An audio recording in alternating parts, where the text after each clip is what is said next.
থানকুনি পাতা vitamin B এর সম্রাট।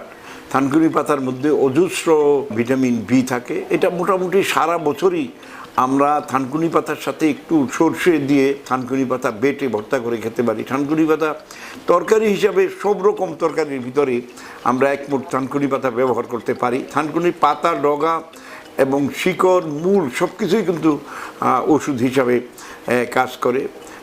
সারা পৃথিবীতে থানকুনি পাতার ট্যাবলেট, ক্যাপসুল পাওয়া যায়। থানকুনি পাতা আমাদের শরীরের যে কোনো ধরনের জ্বালা পোড়ার জন্য কাজ করে। তারপর আমাদের মুখের গ্লেমার বৃদ্ধি করার জন্য, আয়ু বৃদ্ধি করার জন্য, প্রেশার কমানোর জন্য এবং হাই প্রেশার কমানোর জন্য এবং শরীরের ভিতরে যে কোনো কোলেস্টেরল চর্বি নিয়ন্ত্রণ করার জন্য থানকুনি পাতার একটা বিশেষ ভূমিকা আমাদের দেশে আছে।